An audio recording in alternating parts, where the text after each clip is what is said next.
yeah. I love my HBCU. And boy, I love it, love it. I love it, love it.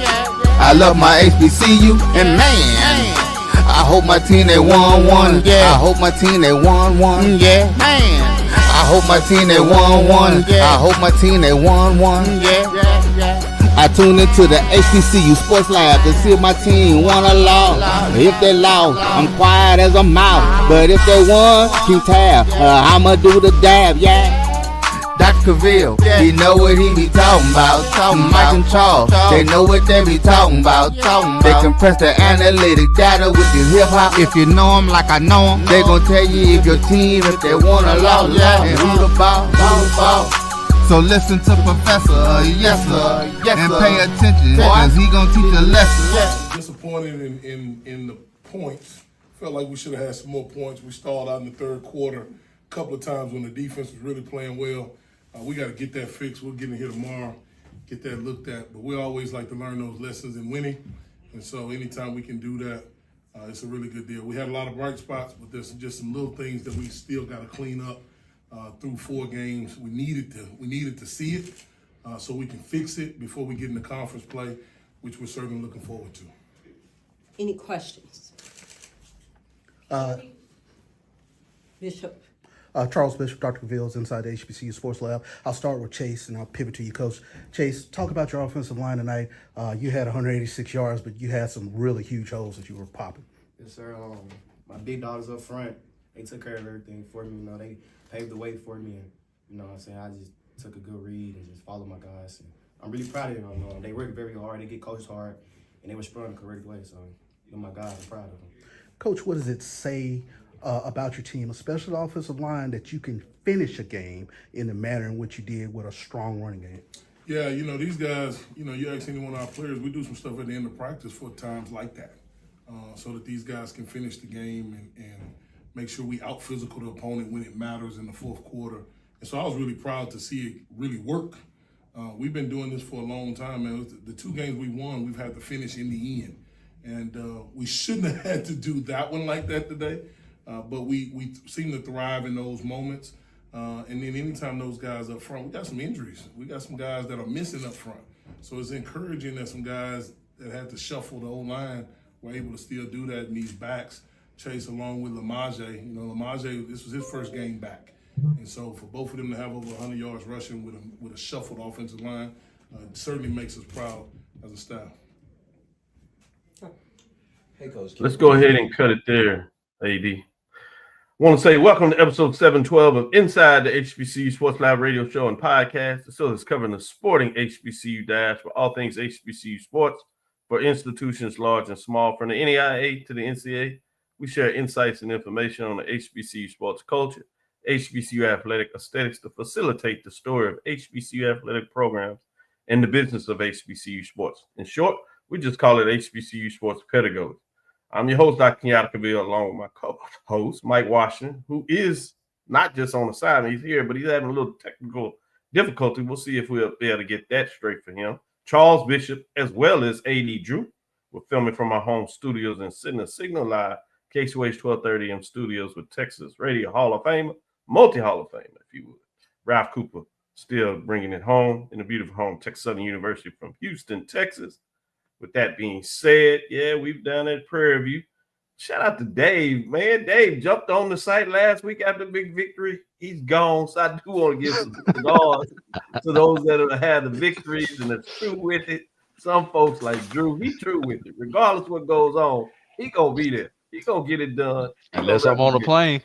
Other folks, right? Unless you're on the plane. But even I seen you try to get it done there. Sending text messages. Only you're on video because they literally don't allow it on the plane. With that being said, and he's still watching on the plane, pays for the extra fee and everything. Some folks, big boys, big time. Charles Bishop, how you doing this morning? Doing well, Dr. Cavil. I want to send a huge shout out to the men of Omega Psi Phi. They took care of your boy last night, man. Those Prairie View alumni cues. Had your boy out there to tailgate a little bit longer than I expected last night. I saw you. I knew you was trapped. I tried to get you out of there. I said, okay. I know these boys to oil they left, man. That's the ones down there Roll Theta. They just They showed you boys some good D9 love last night. So. They sent Charles up. Come on, Charles. Come on. Yeah, there's a lot of those golf partners of Charles. So they try to find a way to get some of that money back, bring him back. I know what that is. Shout out to John Grant. He likes to be on them links too. For some of these folks, I just don't know about when you talk about it that way. But wanted to say who stood out, teams and players. Want to do some little talk about the helmet sticker, get into Big Ben, what he represented in terms of his history. 100 years in terms of when he first landed in the SWAC in 1925, playing in 1929, played in the inaugural State Fair Classic. We'll get into a little bit of that. And so bringing back the helmet sticker. Bringing back the helmet sticker. Big Ben helmet sticker is back inside the lab as we unveil our top 7 today. And when you think about that, I wanted to acknowledge Chris Mosley, 8 yards rushing. He was obviously acknowledged, not just by us as like we always do, but credit to ESPN's college football final. Of course, he was acknowledged for his performance, those 168 yards, 11 rushing, and 3 rushing touchdowns in the big win, huge win. We'll talk about the score in the second segment over A&T, which I was teaching you about Dave. He's not here. We're going to have to make sure that he does the Windsor report. Maybe he'll kind of be into it by then. But shout out to Joey Galloway, the analyst there on ESPN, to get that done. I'm going to go to you, Charles. Who do you want to give your Big Ben helmet sticker to? And then I'll bring in Drew. But that's mine. Yeah, I got a chance to see it up close. I'm going to give my helmet sticker to Chase Bingman. 18 rushes for 180 yards. Also added 4 catches for 15 yards. But let me tell you something. He got some snake hips about himself. He got some shake in the hole. So, I mean, he hit the spin cycle a couple times last night. He was exciting to watch. So, Chase Beamer gets my helmet sticker. No doubt about it. Shout out to Chase Beamer. He getting it done. And I'm going to add a little one for you. I'm going to do a helmet sticker to that line. Over all those yards, 300 yards, and the final drive where they just literally ran out the clock. That's how you talk about finishing a game in terms of drive. Big time. I'd like to see that. Drew, who's your helmet sticker going to? I'm going off the radar, but with a 3-1 record, I've got to pick somebody from Delaware State, a team that has been making us watch him.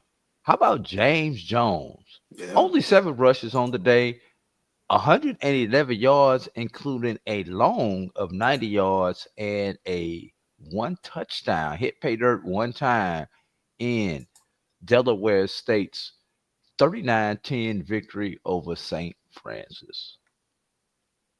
Good one. I'm going to add one more. I'm going to go back to Grambling. I'm going to actually do 2. I'm going to make this 2. I'm going to go to Grambling. I'm going to go to T-Stat. 14-26, 179 yards and 1 touchdown. The numbers may not be gaudy, but when you think about what he was able to do last week with the drive, yeah, it was Kentucky State, but it was do or die. And I don't say that lightly on Kentucky State because they deserve a lot of recognition in terms I saw that up front yesterday. Exactly, right? And Drew will drop a little dime on that when we get in framing on that. But then he decides to do it again this week against East Texas A&M Lions FCS program. So I want to give a shout out to T-Set, Grambling in terms of the mindset, finish. You know, coaches talk about that. You heard Coach Jackson talk about that drive. Charles asked a question on that. But they show what that means, both offensively from the quarterback and the rest of the team players getting it done. Just the tie game last week to take it to overtime where the defense didn't stop, even to the point that some people saw it a little bit as controversial, right? But they did what they were supposed to do. They play until the whistle, right? And then this week, T-Set comes back and the team, they get it done with a big victory in terms of holding things out, even forcing a big sack that led to a field goal that was 50 plus yards, clearly out of the reach of East Texas A&M. Then the last helmet sticker, I want to give to the SWAC. Trivial question. When is the last time the SWAC has won 2 non-conference FCS games, particularly against what I refer to as HBCUs, historically white college, in the same weekend, same Saturday? So shout out to the SWAC, particularly for Prairie View and Grambling as programs, those ADs, those presidents, those behind hidden oftentimes in terms of important to get it done. Obviously, the coaches and the players. Shout out to those fans and alumni from Grambling and Prairie View representing the SWAC and getting 2 FCS wins in the same weekend. Can't remember the date, so I don't want to say it's never been done, but it certainly hasn't been done in the recent. It's been a long time. Exactly. That's how deep it is. You can't even do your chat GPT. Fine. You have to go to our SID historians and tell them to dig in the crates. So I thought that's worth representing and getting. Let's see if we can get Mike if he's gotten stuff going. Mike, how you doing? Yeah, he got his fingers up. He's working on it. Mike, still working on it. We'll see if we can get him going as he's struggling in there. Appreciate you, Mike, for trying. Keep trying. We'll see if we can get you right. With that being said, let me go back to you, Charles. Just in terms of this weekend, what kind of stood out to you, whether it's a team player? I know you acknowledged the helmet sticker. Yeah.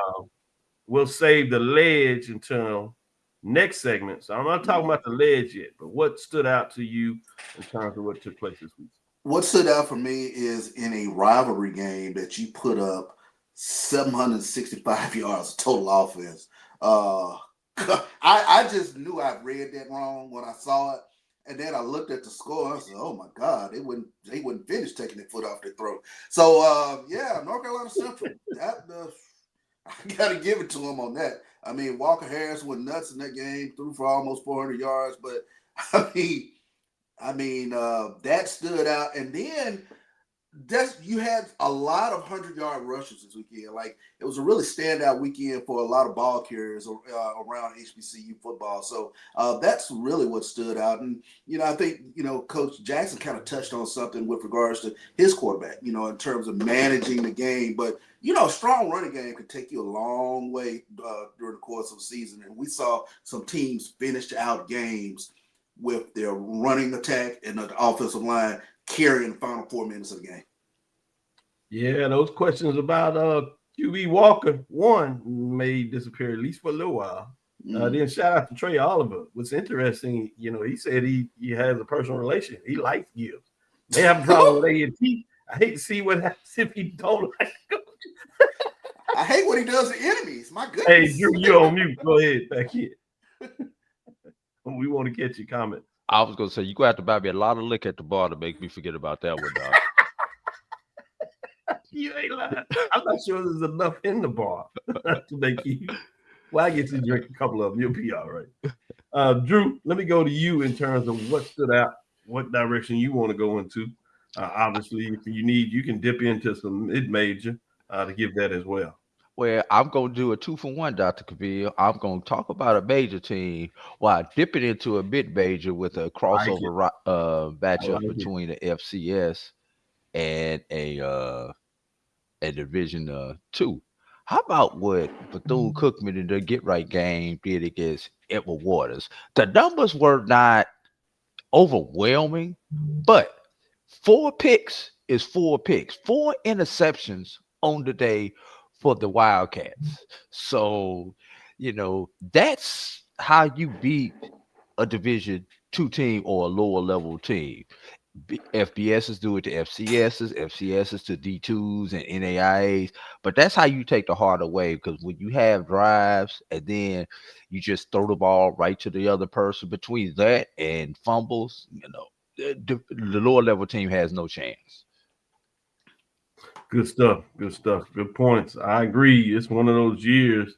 That matchup, particularly, I want to give a shout out to Bethune-Cookman. Everybody, just about everybody, wanted to give it to Edward Waters. I think it was the feel-good story. I wasn't there yet, especially after I see them all the points. I think, Charles, you mentioned that. Even the UAD, Drew, talked about the number of points that they put up against South Carolina State. And fascinating when we get in those scores. We'll talk about a little more about South Carolina State. But with that being said, shout out to Bethune-Cookman for not 2 years in a row, where last year, Division II, and when everybody was putting their heads down on them and just thinking that Jenkins was going to come in there, and I'm sure he had every mentality to do it, but Bethune-Cookman stood up and made sure they said not so fast. Can I get one more in, Dr. Cavil, quickly? Yes. How about the Bison exercising the demons of the Pirates and in a convincing fashion? Huge. That was huge. You know, not we had to go on the game with a drive to do it or put it on the foot of our kicker. No, they just took the hearts of the Pirates away at Audi Field yesterday. Yeah, you sure right. Shout out to Howard getting off the skid, and they made sure that's how you do it. As you said, Drew, you don't even make it close. That way, no question. And Howard, Hampton talking about going on the skid, you can see just at that level how much a roller coaster, how different might this game be if they finish the game against A&T. Do we have volume, Mike? Yes, we do. All right. There we go. There we go. How much of the engineering skills did you have to pull out, all man? Feels right with the world. Man, I bought this fancy screen thing to travel with to attach to my computer, and all I did was disconnect that for whatever reason. And wow. Yeah, sometimes when you do this, it's the simple thing. Sometimes when you have the multiple devices in terms of StreamYard feeding in, it's hard for it to recognize. Mike, we're going to save some of your thoughts for the next segment. We're going to take our first break, come back on the other side. Let's get into the top 7 and see how they did. Get Mike's thoughts on that and allow him, if he wants to, even give a Big Ben helmet sticker. But before we do that, I do have one thing I want to say, Drew, as I acknowledge you can bring up that picture. As you see, I'm wearing a old gold shirt, one chapter, one shield. And I wanted to give some love to what I would refer to as young brother. He's matured beyond a year. He played quarterback at Prairie View. Got us a big home win when Charles, you had kind of gone through this with Jackson State and told you, and I said, I can relate, Charles, probably much worse than you can. Charles kind of chuckled, so I was able to at least bring a smile to his face. But this young man played quarterback and helped us get one of those big wins against Valley for homecoming. I made sure within NCAA guidelines, it's all changed now that he was set up for sure in terms of me being able to recognize. Then found out later that he was joining Alpha Phi Alpha fraternity. Obviously, Mike had the luxury of making sure that I understood what that meant, bringing it in. And Charles obviously had a huge connection. He brought me into that Jackson State brotherhood in terms of that. And Drew, over the years, has seen it at different institutions from different organizations of what that means in terms of that. So he certainly understands when we talk about the HBCU sports culture, that it goes beyond just the band as well, obviously the teams and coaches, but that connection that we see. Well, this is Deshaun Baker handing me my Hall of Fame one chapter, one shield shirt. Idea born from his thought process about bringing the Alphas of Prairie View, including Eta Gamma chapter, alumni chapter, back together in terms of sharing that bond. Line name Rex Shop 11, which lets you know where he's from, what he represents in terms of Houston. 18 IMK, that is fall 2000 when he crossed those Brown fans. So a shout out to my man, if you would, Deshaun Baker, in terms of continue to push forward and get done. He's helped start the graduate chapter in Missouri. So I want to give him a lot of love because he's holding out that light for sure. Light is so bright, you see he's out there in that sun with them shades on. So shout out to Deshaun Baker. Let's take our first break and come back on the other side and get into the top 7 in regards to what happened last week, past week. When you're looking for the latest information on Southern University sports, the Southwestern Athletic Conference, and HBCU athletics, there's only one place to go. Tune in to the Carlos Brown Show, exclusively on the Black College Sports Network. Planning an event? From weddings to corporate functions, CMJ Events LLC brings over 15 years of experience to make your vision a reality. Based in Metro Atlanta and serving statewide, even internationally, we provide versatile event planning and authentic catering cuisines tailored to your needs. Whether it's pre-game meals for student athletes, fundraisers, weddings, corporate functions, CMJ Events LLC is your one-stop solution for exceptional service and unforgettable food. Our diverse culinary heritage means we cater to all cultural tastes, dietary needs, and food restrictions, making every meal uniquely yours. Let's make your next event unforgettable. Visit us on all social media at CMJ Events LLC or email us at cmjeventsllc@gmail.com. Also give us a call at 404-664-3882 so that we can start planning now. College football fans, a champion will rise in Atlanta on December 13th. MEAC champion, SWAC champion, the 10th Cricket Celebration Bowl, crowning an HBCU national champion. For event and ticket information, visit thecelebrationbowl.com. Since 2002, Empowerment Resources, Inc., a nonprofit organization, has empowered more than 1,500 youth and adults in Duval and surrounding counties. Through its programs, Journey into Womanhood, Girls Mentoring, Life Skills for Teens, and parenting education coaching. To get involved with programs, volunteer, or donate, visit www.empowermentresourcesinc.org. Follow us on social media, facebook.com/empowerment.resources and instagram.com/empowermentJAX. For over 30 years, HBCU Image has been more than just an apparel store. We've been a movement, a statement, a legacy. We celebrate the pride, the purpose, and the culture that make historically black colleges and universities legendary. HBCU Image, a Kenny T's company. ESPN Events presents Red Lobster Band of the Year. Returning to Atlanta on December 12th, 4 bands will qualify for the big stage, where 2 national champions will be crowned. Follow us for rankings updates throughout the season, and join us on December 12th. For event and ticket information, visit bandoftheyear.com. Compress the analytic data with your hip hop. If you know them like I know them, they gon' tell you if your team, if they wanna lose, and who the ball. So listen to Professor, yes sir, and pay attention, cause he gon' teach a lesson. This is Dr. Cavil's Inside the HBCU Sports Lab with Mike Washington, Charles Bishop, and AD Drew. I want to get into the top 7, how they did last week in terms of the scores. So let's see if we can jump into that a little bit right now in terms of giving you an update. As I said, the Big Ben Senior HBCU Award. I wanted to give a little love before we get into that.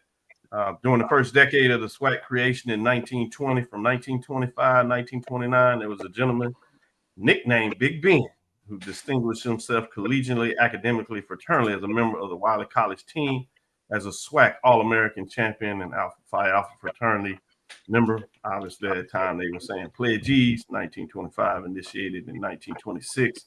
But yeah, that oftentimes they spent a long time in the process.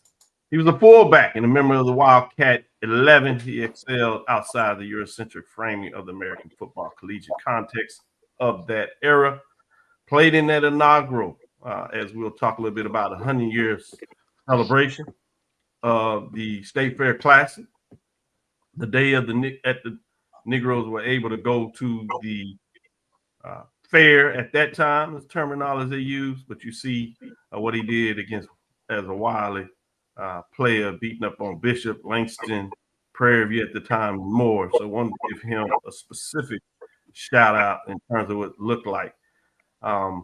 Continued to do the work, Charles, after he finished illustrious career, with included a national champion, HBCU championship, 4 to 5 years, won the SWAC. And in fact, they changed the rules in terms of how many years you could play. He played for 5. They went with the proverbial 4. As you saw that change around because they just didn't want to deal with him anymore in terms of just how bad he was on that gridiron. But yes, great uncle of mine. Just wanted to make sure I gave some love to him. He afterwards he refereed in that Turkey Day Classic, during in this era, if you would, in terms of the high school with the great segregated high schools of Jack Yates High and Wheatley High. Legendary crowds in that terms of game. He was a referee for that, refereed in SWAC in this area in terms of the thing. So carried that as a principal of a high school. So shout out to Big Ben in terms of what he was able to do. Let's go on to the top 7 games in terms of that. This is last week's top 7 ranking, if you would. You see Delaware State, Howard, Alabama A&M, North Carolina Central, Alabama State, South Carolina State Bulldogs, and Jackson State at the number 1 spot. Let's go get into these scores. We'll pull up the first one, Jackson State, to the open date, so they didn't play as they prepare next week. And our last segment, we'll get and talk about SWAC getting officially kicked off when you have all those teams playing, all 12 matchups, 6 games. It'll be fascinating. Jackson State will go to Baton Rouge, play Southern, so it'll be fascinating when they always get together. Let's go to number 2. Yeah, it's South Carolina State, South. The Bulls there, South Florida, took it to them 63-14. They fall to 2-2 on the season. Number 3 had an open day. That's Alabama State. They have an intriguing matchup against FAMU. We'll get a chance to kick it off on the Eastern Division. Again, we'll get to the last. Get these gentlemen's thoughts on that. Let's go to number 4. This is the score that Charles brought up to us. Shout out to Joshua Sim Sr. You know, tonight on HBCU Nightly, he's going to have more fun than any of us could imagine. He probably still having fun. Exactly. The Aggies should actually be 1-3. I don't want to take away their win. They did beat Hampton last week. It took the last minute to get it done. 62-20. Not enough talk in that game in terms of the Aggies to get it done. But it is what it is. Sometimes these things happen. Let's go to number 5. Number 5 is Alabama A&M. They do what they're supposed to do to a Lane team. They're struggling. They go to 3-1, put up some points, 49-7. Had a shutout late in that game, but shout out to Lane being able to get on the board. Let's go to number 6. Howard gets that proverbial cigar as a program. They get their win over Hampton, and they do it in dominating fashion as Howard quietly improves to 3-1 as previous week's number 16, 34-7 was that matchup of the Pirates, and the Pirates continue to struggle. It's a team that over the last couple of years, they were able to do relatively well in terms of the HBCU competition, and even to a degree in the CAA, Colonial Athletic Association, known as the Coastal Athletic Association. Not this year.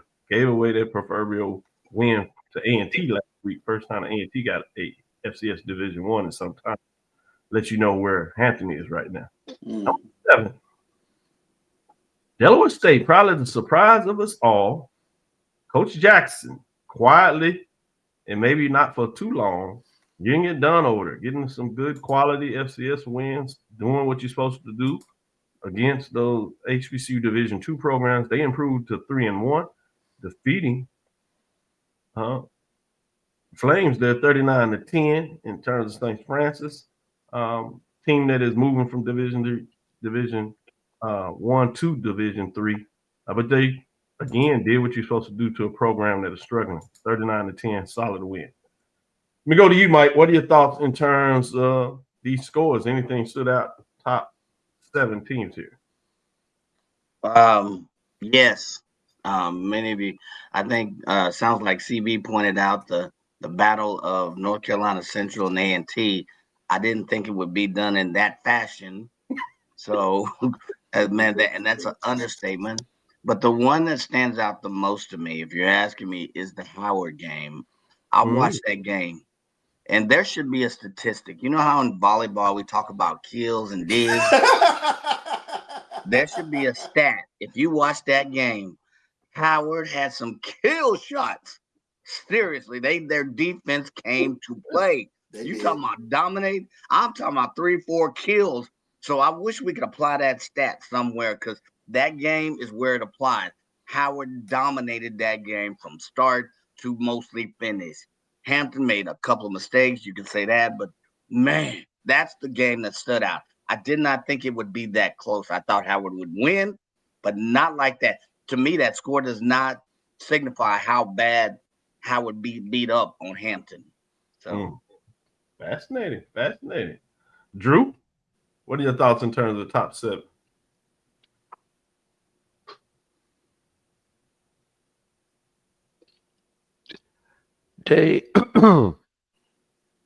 They were not in the top 7, but can I go off just a little bit to Grambling? Can I go to Grambling? They are top 10. They receiving votes. Yes, you right. They receive votes, and realistically, in a game that they did not statistically dominate, they found a way to get the W once again. Yeah. So 2 weeks in a row in a game that they very well could have been beaten. They have found a way to get a W. And it's not about the numbers, but as we get ready for conference play, does that give them an air of confidence that if we are in the ball game late, that we're going to be able to beat whoever our opponent is? That's what that Grambling has done these last couple of weeks to me is something that I want to keep an eye on.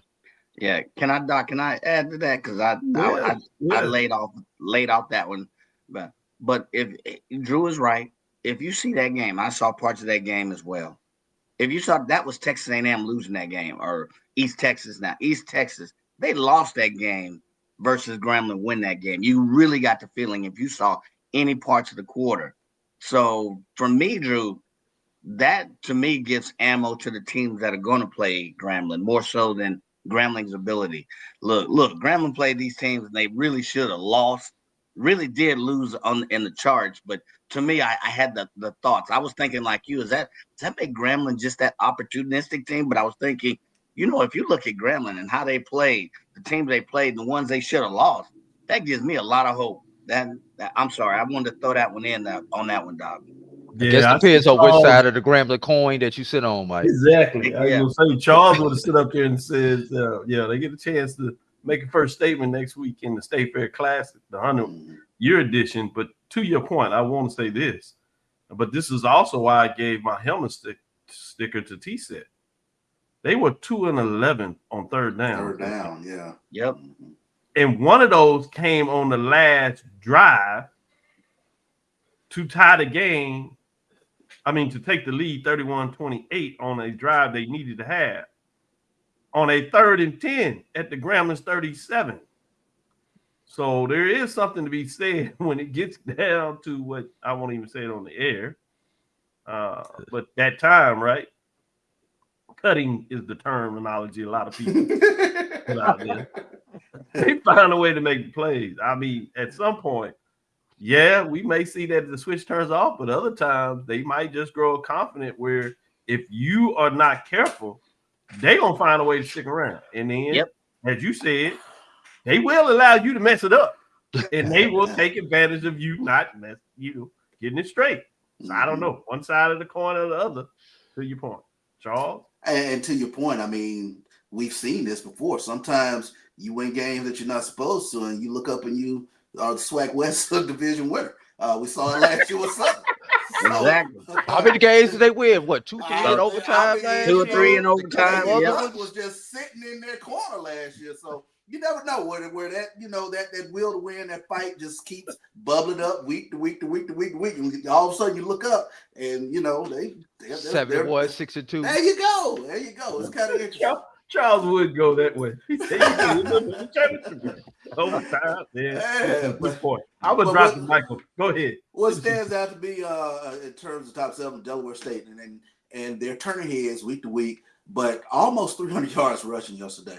And week in, week out, we're looking at James Jones, another 100-yard game. Marquise Gillis, another big game. He had 70 yards yesterday.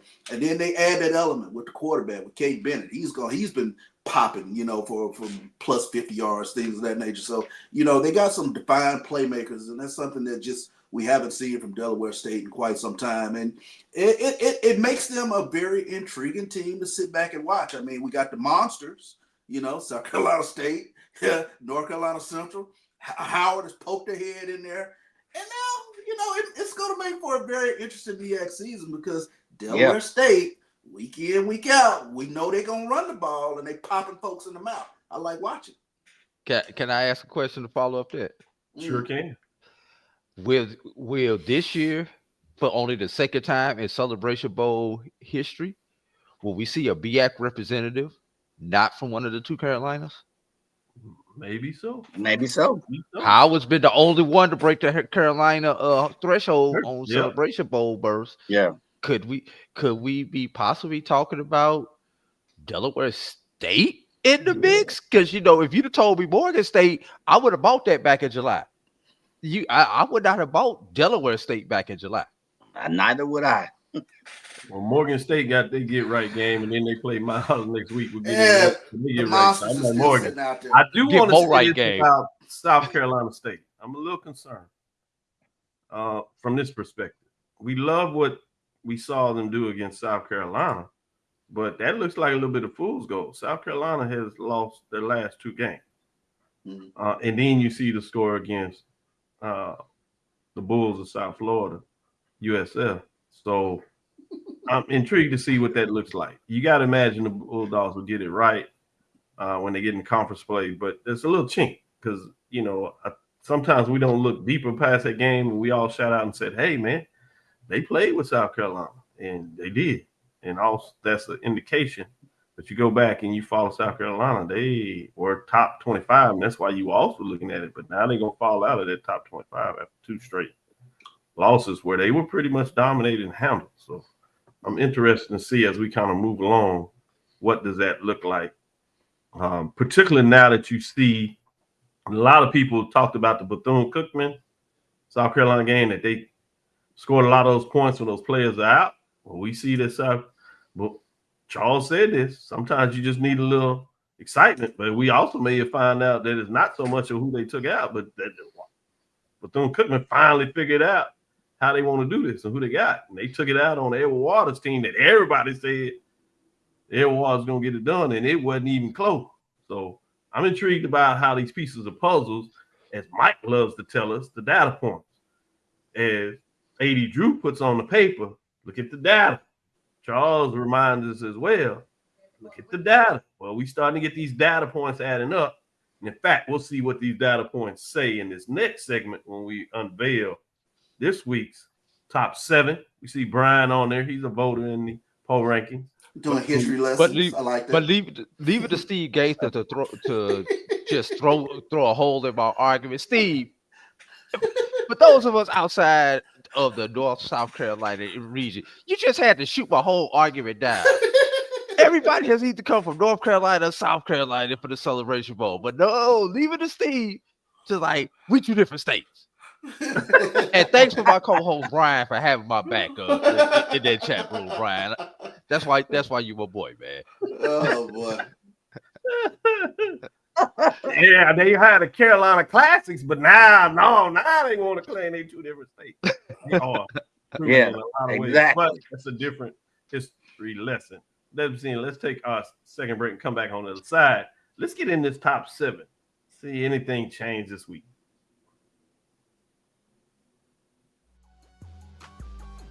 This is the Dean of the College of HBCU Sports, Kenyatta Cavil of Dr. Cavil's Inside the HBCU Sports Lab with Mike Washington and Charles Bishop. Come mix it up in the lab where the course lecture is in session every Tuesday from 6 o'clock p.m. Central Standard Time on Facebook Live, YouTube Spreaker, or the BCSN app, as we discuss all things about the HBCU sports culture, including exploring the week that was in the sporting HBCU diaspora, as well as the upcoming week of HBCU Sports. With me, the Dean, the College of HBCU Sports, on Dr. Cavil's Inside the HBCU Sports Lab with Mike Washington and Charles Bishop. Course lecture dismissed.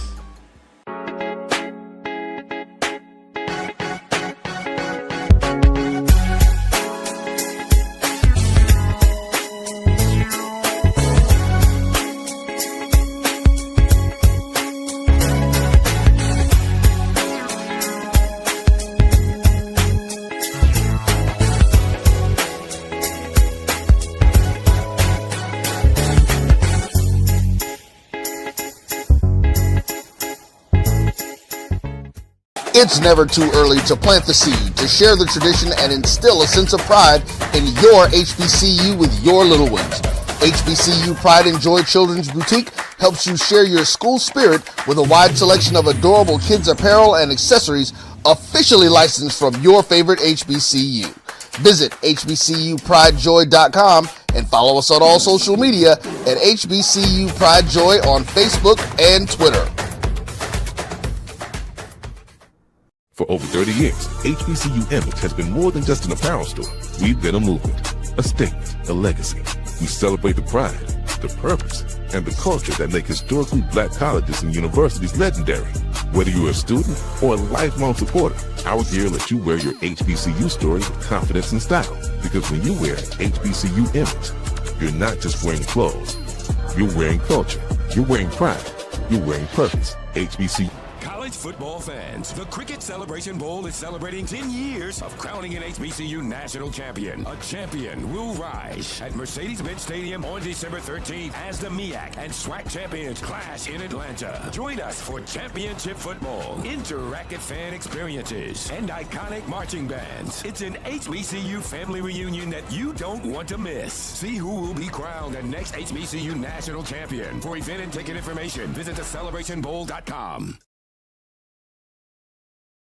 Compress the analytic data with your hip hop. If you know them like I know them, they gon' tell you if your team, if they wanna lose, and who the ball.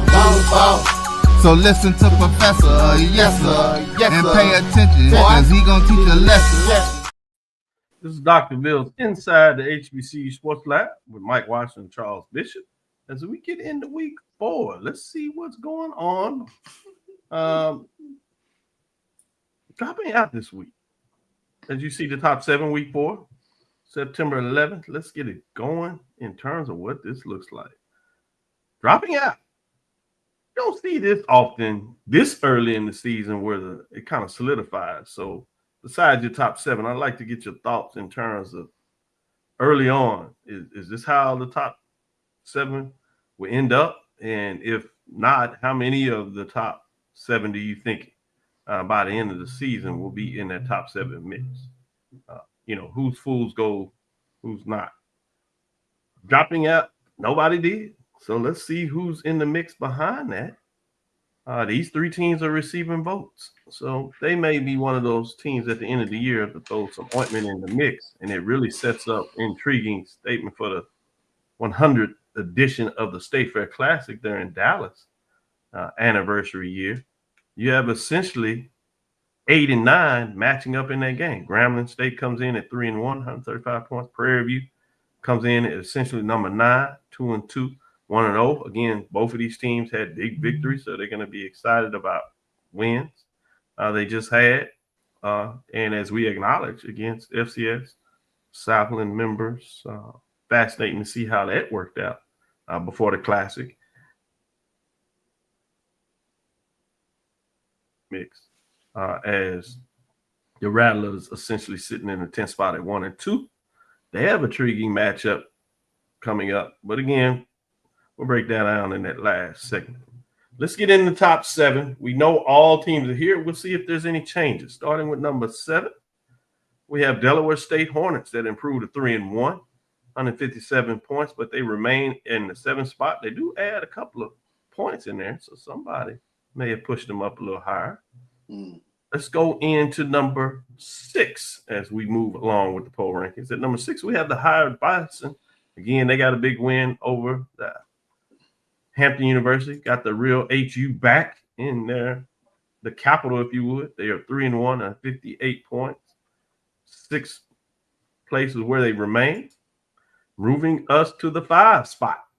At number 5, well, the Alabama A&M Bulldogs. People thought they would be improved, but I'm not sure at this level.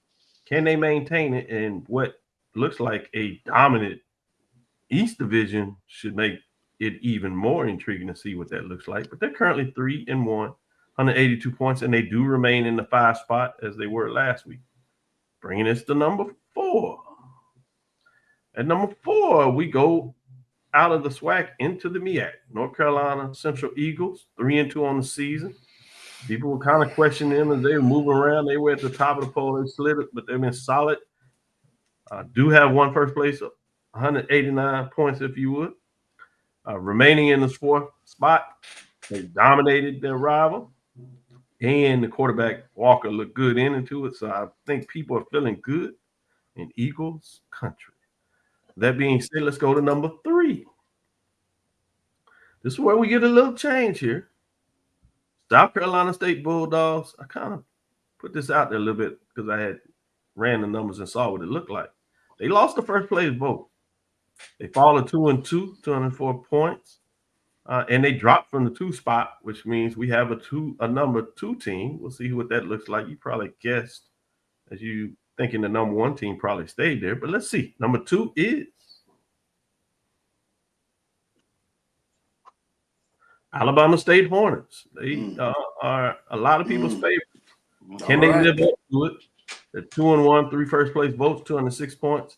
They move up a spot. They have a first test in the Eastern Division, a hurdle that they haven't been able to get over lately in terms of FAMU.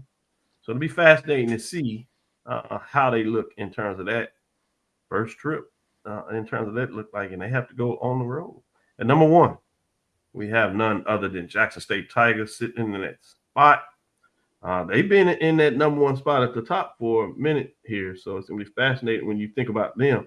This is 9 straight weeks, Charles. Going back to week 11 in 2024, the Jackson State Tigers have been in the number 1 spot. So I'm sure for the fans, they feel comfortable with this, and they're getting used to it. But they have a rivalry road test, taking that number 1 spot on the road in Baton Rouge. Again, we'll take a deeper dive in the 4th segment of how everybody thinks about that. But I'm fascinated when you start thinking about some of these matchups going in there. But this is the top 7 in week number 4. So, Mike, what are your thoughts on terms of top 7 this week? You know, Doc, I'm gonna say this, and I normally don't agree, but I agree this week. That's 2 in a row, Mike. That's 2 in a row. You all right? That's 2 weeks in a row. I agree. You can make an argument that Prairie View should be in the top, but who are you going to remove? I mean, Delaware State is playing phenomenal. Howard showed that they can play. So either way, to me, you could switch Howard, Delaware State, and Prairie View. If you look at, who they play, strength of schedule, how they're performing statistically. But other than that, to this week and where we're looking at the lens, I do agree with that. I think you'll start to see some separation when the state of Alabama goes to the state of Florida. So you got Alabama State playing with FAMU, and then you got A&M playing Bethune. So I think you'll start to see, is Bethune better than we thought they were? Is Alabama who we thought they were? I think we know Alabama State is who we thought they are or were, but they'll have a chance to prove it. So I think you'll see a little bit more distinguishment, and you'll have one more data point next week. But this week, I'm going to say I agree with it. Good stuff. Let me go to you, Charles. What are your thoughts in terms of the top 7?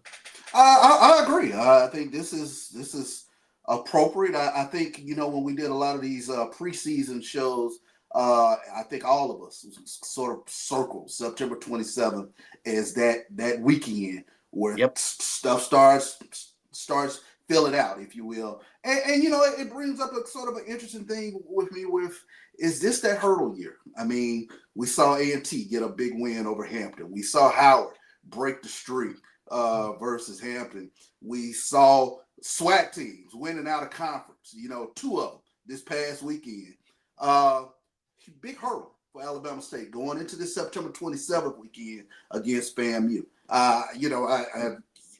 It's huge. Southern has not beaten Jackson State in a long time. Can they get over the hurdle that has been the monster that is Jackson State?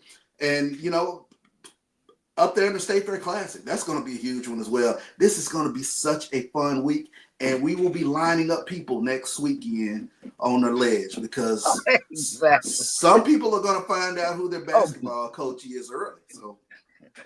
I had forgot about your legs, Charles. The last segment. I'm trying to tease it out a little bit early. We're going to tease it out, and you find a way to sneak it in. I like that. Let me go to you, AD Drew. What are your thoughts on the top 7? Charles, why wait to basketball season? That's still another month away. Why not go watch a volleyball program if you're going off the ledge? Your volleyball is playing right now. That gets you through the next month until we get to basketball. And you get used to learning how to cheer for an indoor sport if you go ahead and start with your volleyball team now.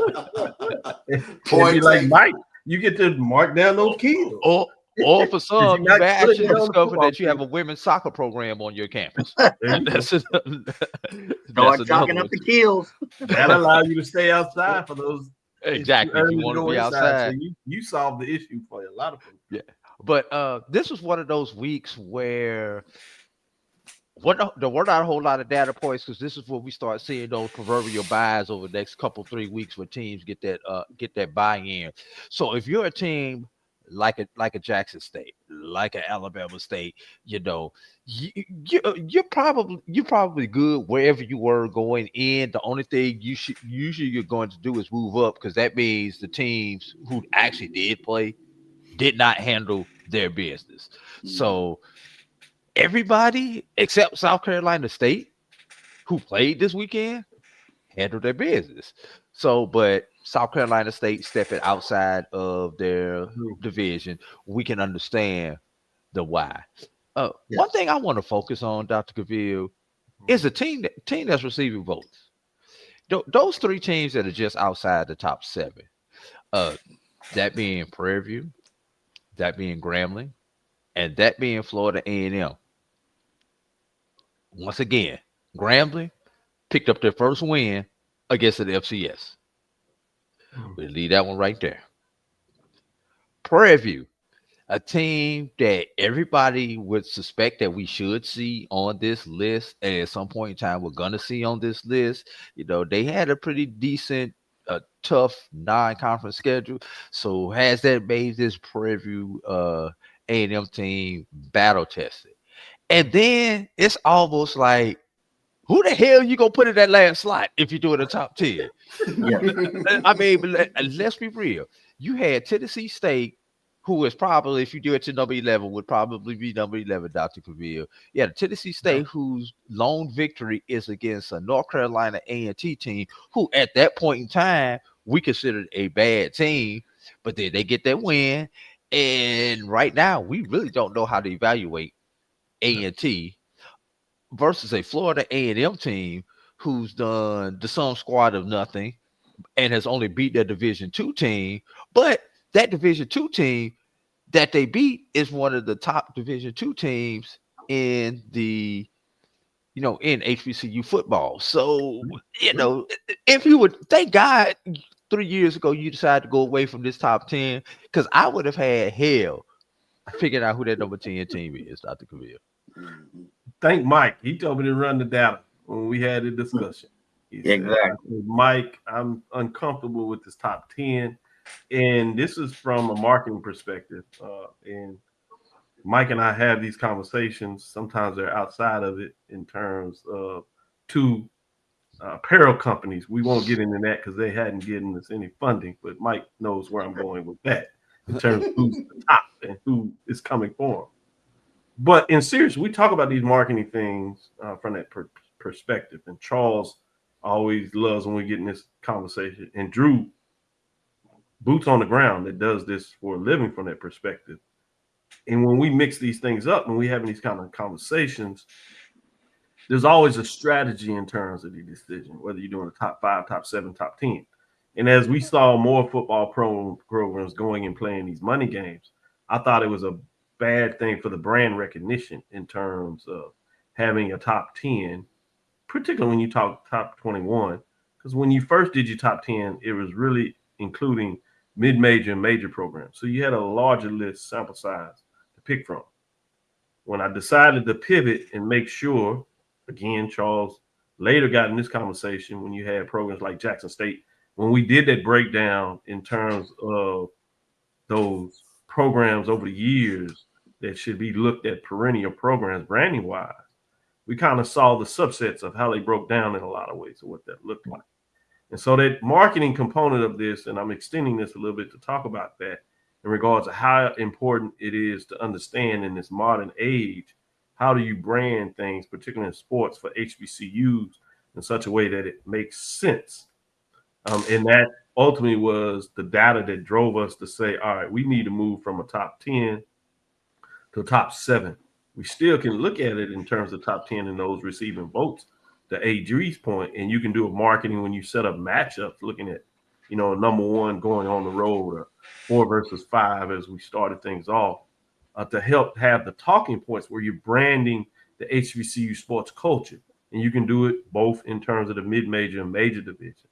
So I just want people to understand, when we make these decisions, and I'm putting it out there as the lead person, but I'm talking to experts in the field that care quite a lot about this, either practitioners like Drew and Mike, or researchers like Charles and I and others, and we combine that together to do what we think really works in terms of the HBCU sports culture, as we like to talk about it, in terms of HBCU sports pedagogy, the business of sports, of how do you do things ancillarity when you're covering this from a media perspective.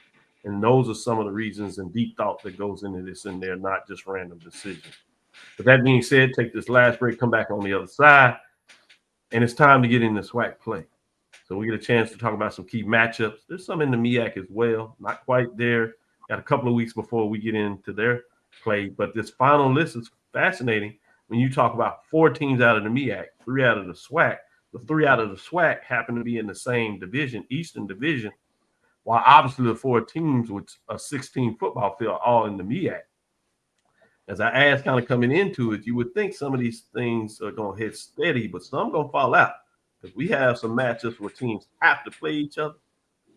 So it's going to be interesting to see now, after 2 weeks with things kind of steady state, will it stay in that direction? And who of these teams are going to probably fall out a little bit, and who will be the team to jump in based on those schedules and stuff like that? So let's take a last break and come back on the other side and start talking about key matchups for week number 5.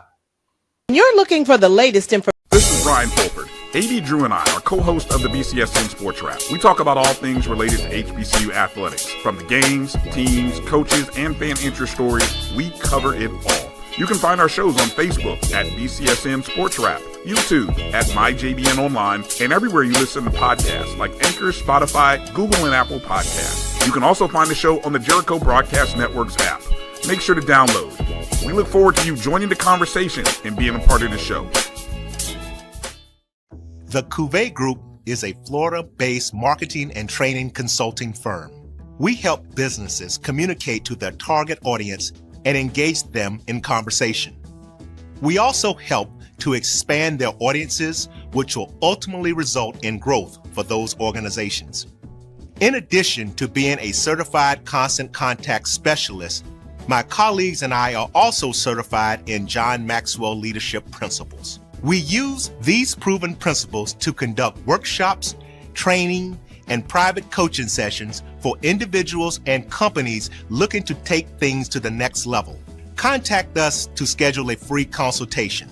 Issues today, don't delay, call Cavil.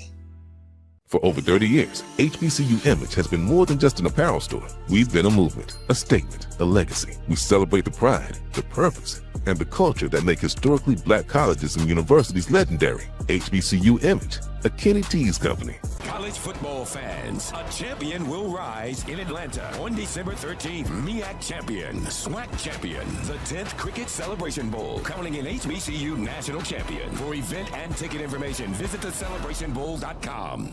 ESPN Events presents Red Lobster Band of the Year. Returning to Atlanta on December 12th, 4 bands will qualify for the big stage, where 2 national champions will be crowned. Follow us for rankings updates throughout the season, and join us on December 12th. For event and ticket information, visit bandoftheyear.com. When it comes to professional learning, teachers deserve better.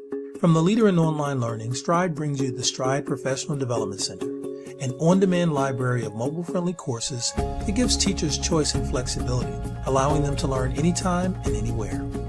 Our dynamic courses provide bite-sized learning and help educators advance their knowledge while also gaining professional development hours. It's time you take charge of your learning. Visit us today to get started. Press the analytic data with your hip hop. If you know them like I know them, they gon' tell you if your team, if they wanna lose, and who the ball. So listen to Professor, yes sir, and pay attention, cause he gon' teach a lesson. This is Dr. Cavil inside the HBCU Sports Lab with the professors. That's Professor Bishop, Professor Washington, and Professor Drew. As we get going into this next segment, let's get into week 5.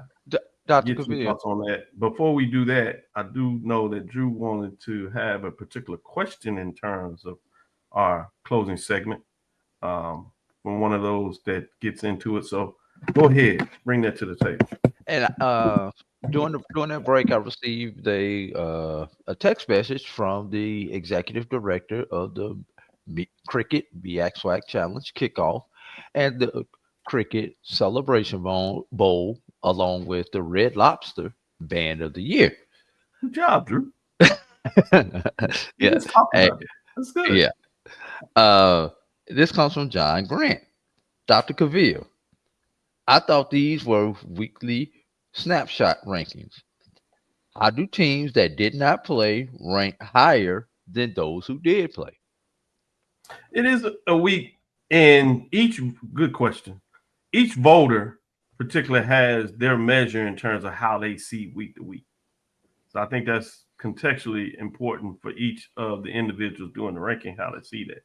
In some ways, this is similar to what you do to the band of the year. While you look at components of how people perceive the band of the year, you see that same thing in a football ranking when you don't necessarily have your head-to-head matchups.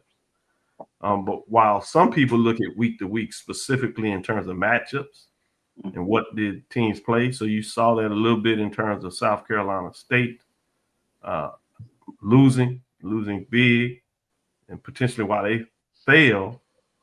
But some folks may have dropped them even further than 3, may have dropped them to the 4th spot, which puts, even though a team didn't play Alabama State, if they remain the same by the numbers that takes place and the number of voters, it could potentially kick them up, but it may not be enough that drops South Carolina State to the, further than, in this case, the 3 spot to the 4th spot. So sometimes you see that, even though it's week to week, there is the data metrics of how far does somebody want to drop somebody in a week. And you have different voters that see it differently in terms of that. That's why I try to put out there a little bit about South Carolina State, because some people will go back and look differently about a matchup 2 weeks ago.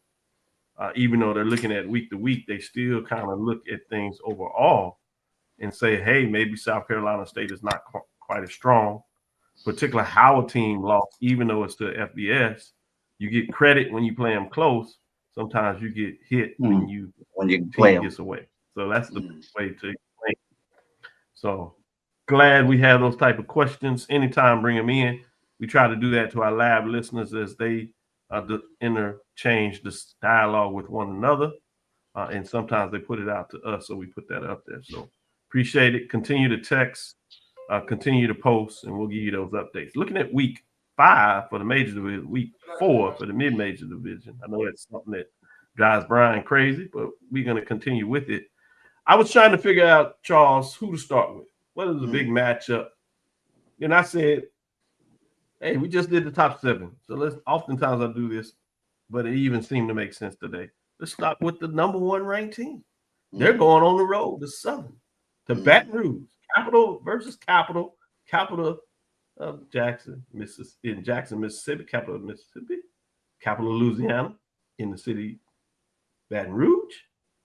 We have Jackson State Tigers 2-1, and Southern Jaguars that are just 1-3. Some people question they made moves in terms of the staff.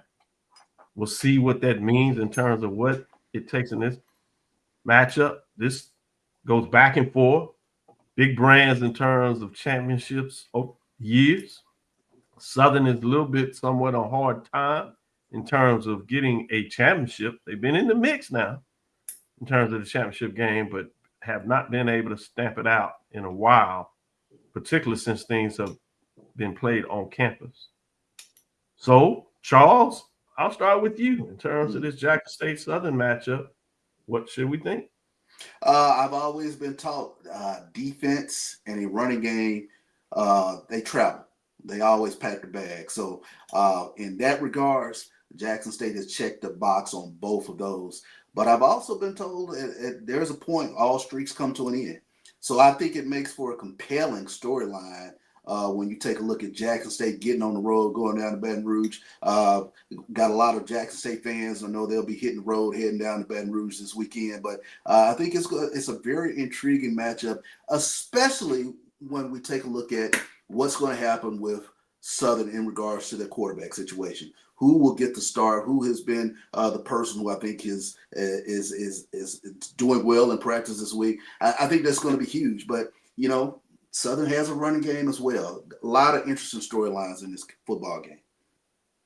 And Charles, this one counts. Last 2 years they rotated off the conference and they played anyway because of the financial and the history and tradition of those two playing against each other. So they did the non-conference matchup, if you would. But this year it counts in the standings, so it'll be fascinating to see what that looks like. Let me go to you, Drew, in terms of your thoughts on this match. This is going to be a test for Jackson State over the next 3 weeks or so. Yep. Obviously, Southern is Southern. We really don't need to say anything when we talk about the Jaguars and the Tigers matching up with each other. And just sidebar, when you throw the man component into that matchup is one of those that becomes second to none. All right. Then you've got the two Alabama schools, if you're Jackson State. Not a stretch in which you can relax. By whoever did the schedule, perfect time to take the bye so that you could get healthy if you have any nicks and dings, because these next 3 weeks are going to be a monster if you're Jackson State before you get another opportunity for a bye. So let's see how this segment goes for the Tigers there, and see if they're still sitting at the #1 slot, or after a couple of weeks, will we start, especially in the East, where ABB, BBC, and CBA type situation that we're potentially going to have? Because, you know, we talk about that, but then coming out of that next bye, and I know I'm jumping ahead, but then you got a Grambling State team who no one can lay a finger on, and then you've got a FAMU team who we've been waiting for the light bulb to get switched on for this FAMU team. So let's see how Jackson State does in this end of September into October stretch. Mike? So you talked about the Jackson State Southern, so I'll talk about the State Fair Classic. You have basically, and I'll talk a few, details. You got, in terms of scoring offense, you've got number 4 against number 6 in the SWAC. Rushing, you've got number 2 leading offense to this point, rushing in the SWAC against number 3, Prairie View number 2, Grambling number 3. But if you look on the other side of the coin, you have one team that has not to this point been as effective defensively against the run, and that's Prairie View. And you've got Grambling, arguably, who's been a little bit more effective. And then you look at passing. And then you say, well, Prairie View's number 4, whatever. Grambling does not rank as high in the passing game, a little further down the road. And you look at who's number 1 against the passing, and Prairie View is. So this is not just a game to see who is the one up in the West, at least to that point. It's also to see who's going to be able to be disciplined from start to finish, who's going to invoke their type of game. Both have played in games where both coaches have said, we should have done this, we should have done that. So I think there are a lot of things other than outside of who's right now the top runner in the West, at least through that week. There are a lot of other things that both teams have to answer for that. So for that reason, that's the other key matchup that I'm looking at. The other one, is always the bands and all of that good stuff. But there are a lot of multiple subsets and factors, data points, micro data points, and sub-micro data points that I'm looking at in this game. Sub-micro.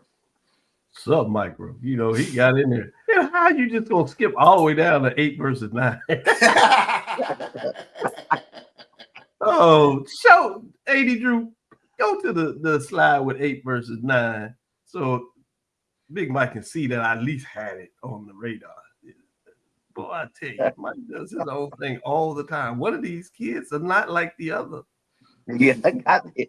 Exactly. Charles, any thought on this matchup? And then we'll go to quickly a couple of more of them so we can get it. No, I think this is a tremendous matchup in terms of who is ready to make the next step.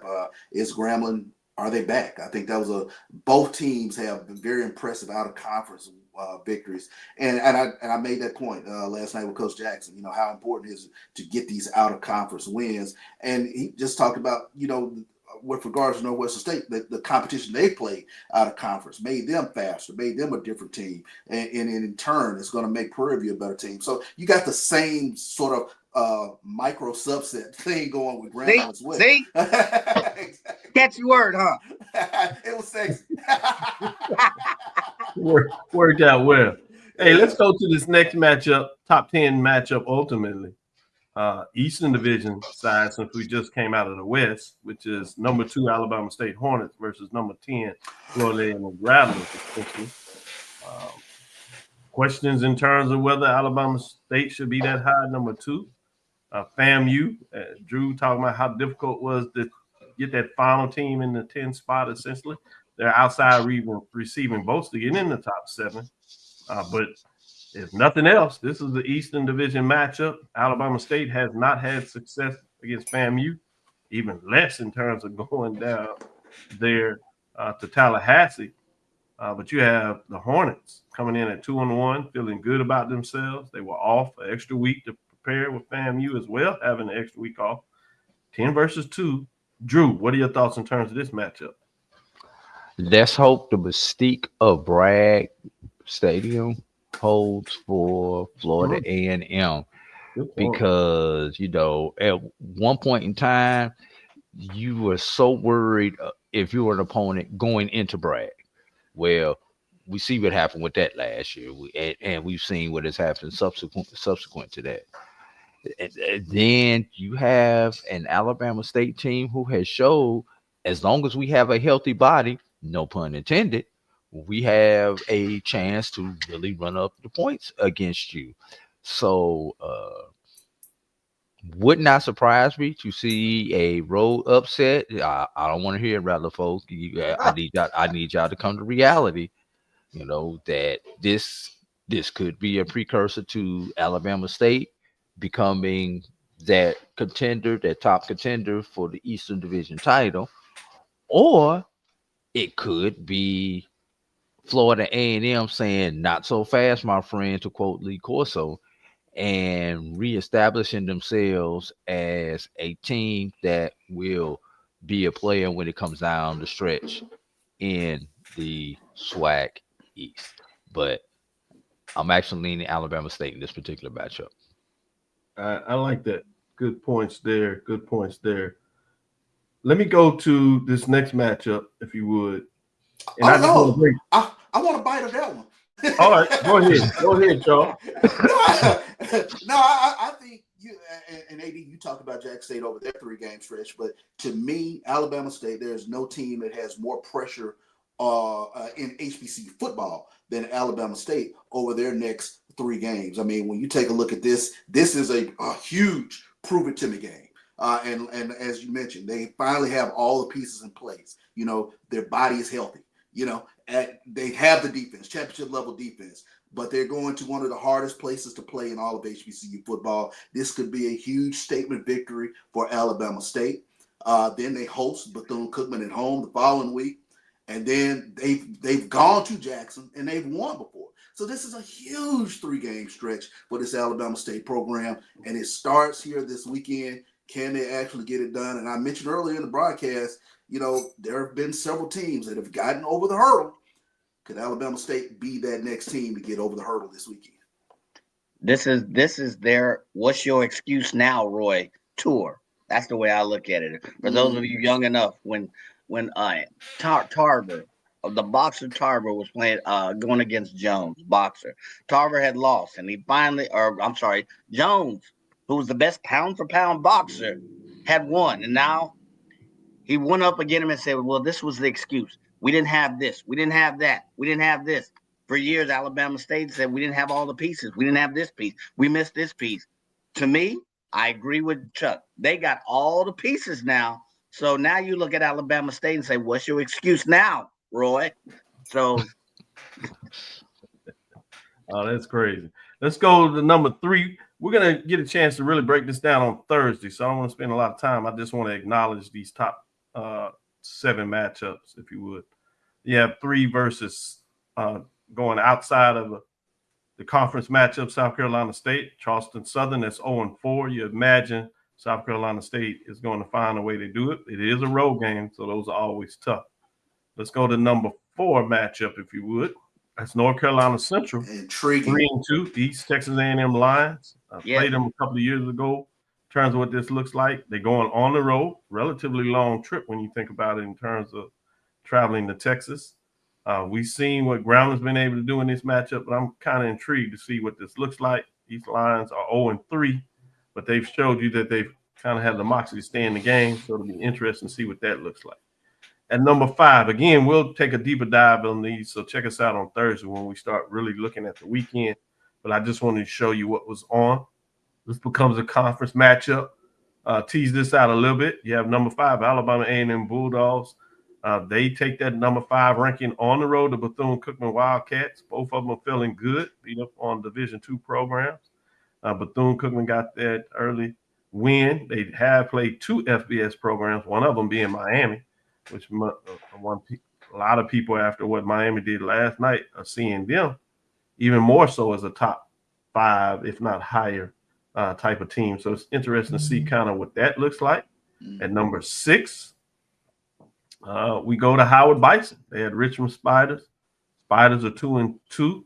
Now, this is a program that was in the Colonial, but they've moved out to the Pioneer Football League as they're transitioning out. So it'll be interesting to see what this looks like. Can Howard take the momentum they've had this far?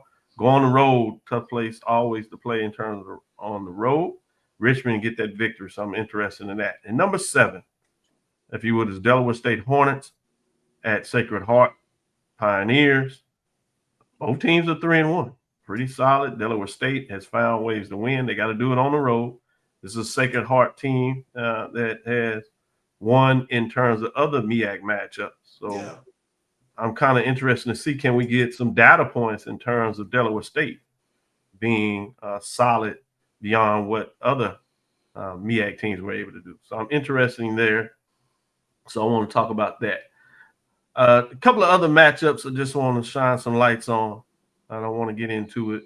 We talked about this 8 versus 9, intriguing in so many different ways. This is on the west side. Somebody gets to take a major step forward. Prairie View is in a early stage when a couple of weeks they play Southern, not to get ahead of stuff, but imagine if they're able to get through Louisiana undefeated, what would that look like in terms of folks being even more excited about Prairie View as they come in? Or will Grambling say, hey, we're back? The G wants to make the statement. Had some classic matchups in the last couple of years between these two. Grambling got over the hump, as you're talking about, getting that victory. Prairie View found a way to get back on that as they have dominated this series as of late. Then you have another matchup. Let's keep going. Norfolk State Spartans on Wagner. Wagner is 0-4.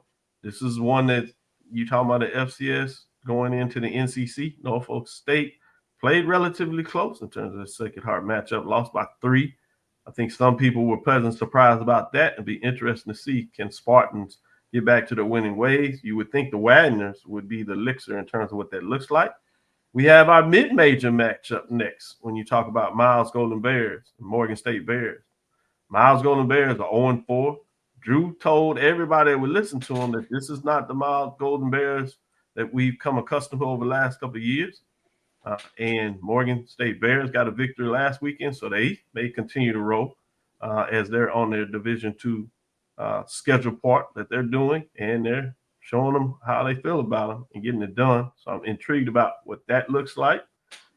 Talking about that, shout out to Benedict. He got a big win over Tuskegee.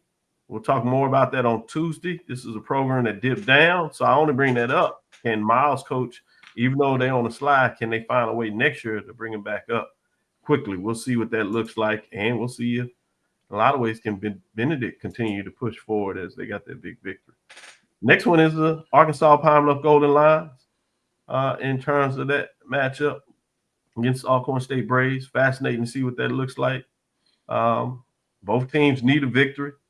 This is another one in terms of the West Division. Quietly, somebody is going to get a chance to get their first victory, maybe feel better about themselves. We'll see what that looks like. The last one I think we got here is one is intriguing, particularly Charles. I'll give him the touch on this just a little bit because he gets to call this game. So fascinating to see what he's going to be looking at because I'm sure he started doing his homework. We'll, again, take a deeper dive on Thursday for everybody involved. But Texas Southern 0-3, Mississippi Valley 0-3. Both of these teams need a victory. This is a cross-divisional matchup. So somebody is going to get a head start in terms of their SWAC race. Charles, what are you looking in as you're starting to ask questions, pulling data for this matchup? Yeah, I think one of the big things that both coaches have talked about, even their SWAC pressers, is in terms of just finding the right 22 to be on the field. And I think you're still defining some of those roles. So this is one of those games. Both teams have had a week off now, and they get an opportunity to really kind of figure out if they made some adjustments within the film room to get the right individuals out there, find some playmakers. I think that's the big thing for both of these teams in this game. So it'll be an intriguing from that standpoint, especially talking to them in the week in terms of here's the individuals that I really think are going to do something within this game. So I'm looking forward to calling this game, going up to Itabena. A little bit of history for myself. So my dad's alma mater. So looking forward to calling that game. Mike, don't do your don't do your thing. It's too early. I'm not gonna say. I ain't gonna say nothing. Not gonna say nothing. But Drew, give your final thoughts in terms as we get into week 5. What are you looking forward to? Look forward to finally some of these games count, Dr. Cavil, when it comes to at least in the SWAC conference. That a lot of these games will count. I think. Yeah, every game that we're playing counts in SWAC. So that's really going to be interesting. Let's also keep an eye on the BAC. The BAC right now, and everybody has to remember this, the BAC is playing for FCS playoff positions also. Because we know where the conference champion goes. We know the conference champion is going to the Celebration Bowl. But not only for the number 2 team, but the BAC record overall against other FCSs is going to determine if the BAC is going to be able to get a team as an at-large into the FCS playoffs. We know they're not gonna play it at home. They're not gonna let a BA go to a HBCU to play a home playoff game. But the fact you get an opportunity to get into the tournament. So let's just keep that in mind with these last couple of weeks of BAC non-conference play. This is something that they are really trying to get taken care of. And last thing, Circle City Classic. Yes. Morgan, Miles, Circle City Classic. Interesting. Good one. Good point. Yeah.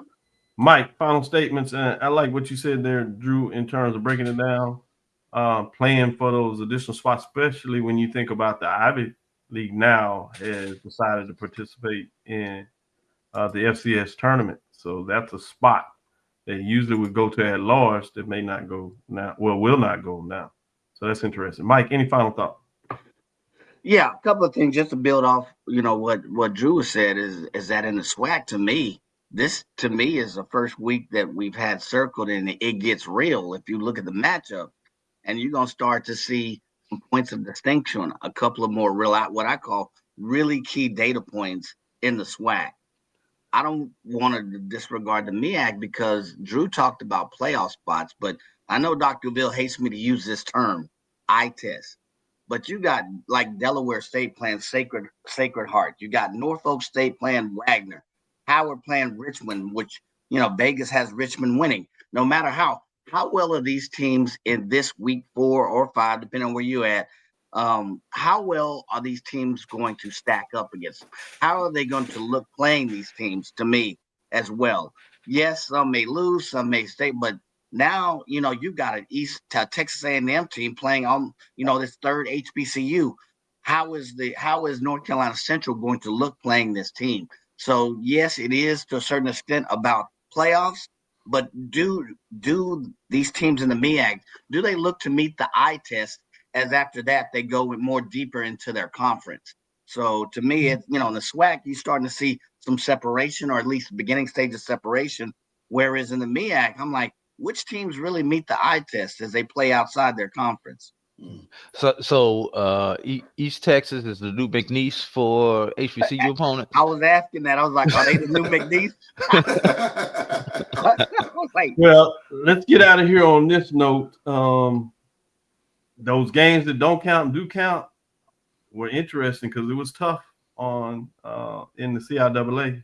Credit to Virginia Union going to get the win against Johnson C. Smith, 28-10. Yeah, it counted for Johnson C. Smith, so that's a loss. It did not count for Virginia Union, but I'm sure that's intriguing. And then you had the same thing in terms of Virginia State and Winston-Salem State. Virginia State getting a tough, close win in terms of defeating Winston-Salem State, 34-33. Counted as a loss for Winston-Salem State, does not count for a win. So I'm intriguing how that looks. We'll talk more about that on Tuesday as we can see if we can get AD Drew back in here and talk about some of the key Division II matchups and conference games that took place in the SIAC and CIAA. We might even bring in Stephen J. Gaither in terms of his thoughts on that. Thank you for listening to Inside the HBCU Sports Lab. Make sure you share our podcast with your friends and colleagues. I am Dr. Cavil, the Dean of HBCU Sports, come from Inside the Lab in the College of HBCU Sports with Mike Washington, Charles Bishop. Again, thank you for listening. Dr. Cavill's Inside the HBCU Sports Lab with Mike Washington, Charles Bishop every Tuesday and Thursday. Oftentimes we have AD Drew making sure that he's part of the team. Certainly on Sunday, we love to give you see your top 7, set you up for the major division, get you ready for mid-major division on Tuesday. And then we do analysis on Thursday and we set it over again. Follow me, Dr. Kenyatta Cavil, on Threads, Facebook, and Instagram, DrKenyattaCavil. Inside the HBCU Sports Lab 1 on Facebook and on YouTube, Inside the HBCU Sports Lab, as you know. Dream big, continue to move forward. We will talk with you soon. Charles? Of course. Mike? Lecture. Drew? Gotta find me some coffee, y'all. No, shut up. Dismiss.